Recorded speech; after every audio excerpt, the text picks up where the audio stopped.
Hi guys and welcome back to my channel. Today I'm here with my next No Pan Left Behind update.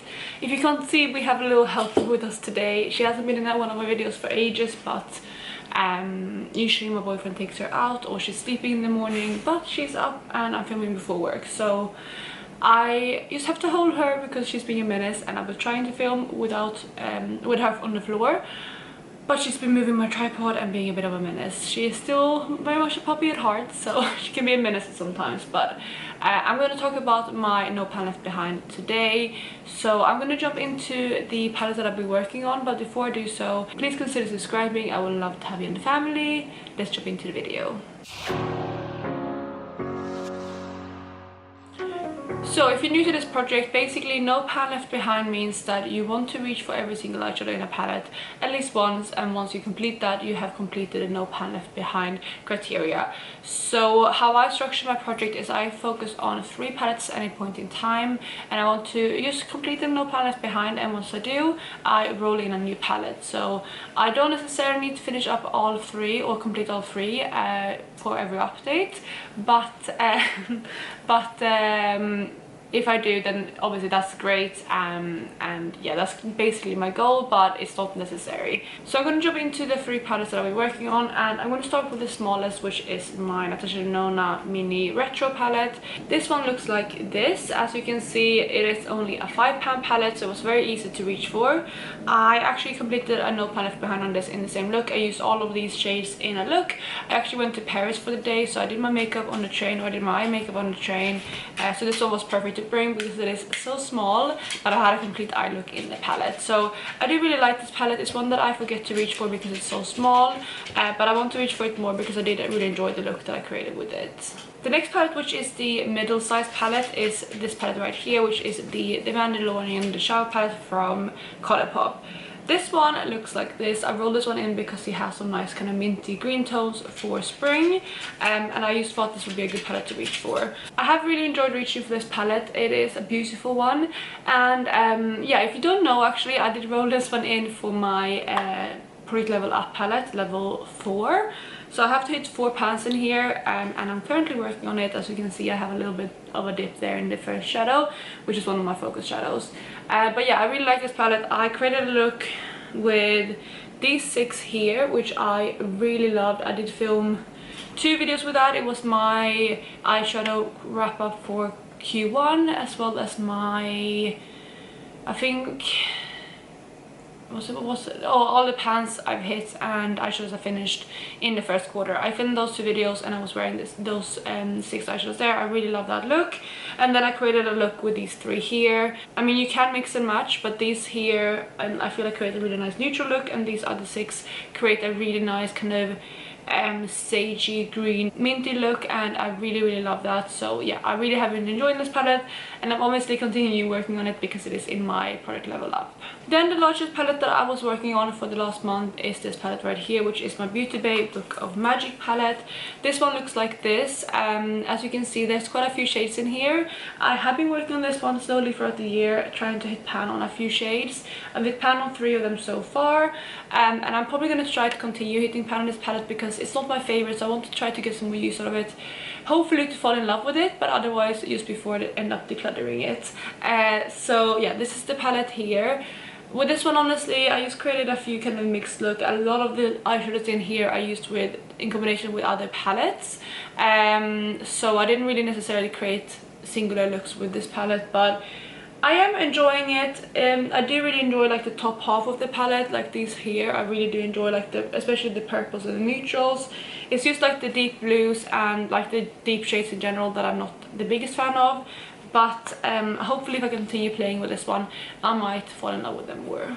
So those were the 3 palettes that I've been working on. So that means that I did hit my No Pan Left Behind goal on all 3. I'm very excited, and if you don't know, I'm actually trying to use all of my eyeshadows in my collection this year at some point. So being able to complete No Pan Left Behind in this project is really helping me out, which is one of the reasons why I started this project. So Before I roll in the 3 new palettes, let me just go through the percentage of palettes in my collection that I've reached for No Pan Left Behind so far in the year. So I'm not quite sure which palettes I had already completed No Pan Left Behind last update. I'm just going to cover all of them today just to make sure that I don't forget anything.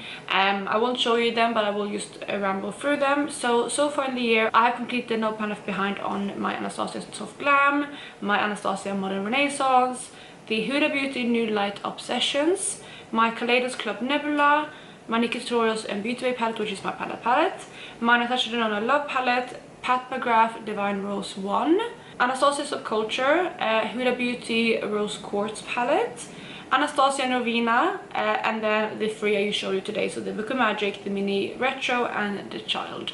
So in total, so far this year, I have hit No Pan Left Behind on 13 palettes out of my 42 palettes in my collection, which is really good. That means that I have completed 30.95% of my palettes No Pan Left Behind, which is really good because as of filming this, it's the 5th of April, so we are just basically finished with quarter 1 of the year, which would be 25% of the year.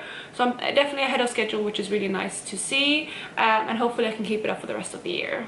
So let's move on to the palettes that I'm rolling into this project. The first one I'm going to talk about is this one right here, which is another Colourpop palette. It's another Colourpop 9 palette. And this one I'm rolling in because it has a lot of nice purple tones for spring.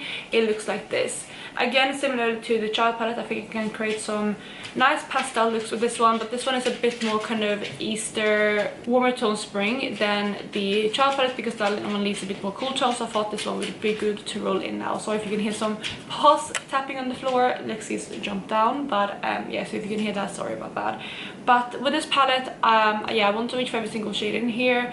I think I have reached for maybe 1 or 2 shades so far in the year, but I will try to reach for those again because it's such a small palette.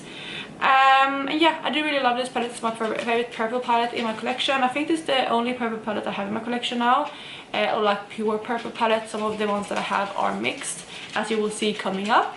But yeah, I love this palette. It's the one that has survived all my declutters, and I'm excited to reach for it.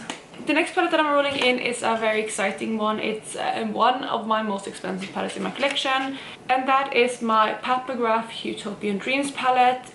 This one is a beautiful spring tone palette as well, with the tones that are in here. You can see my dog again. She's very interested in Pat McGrath.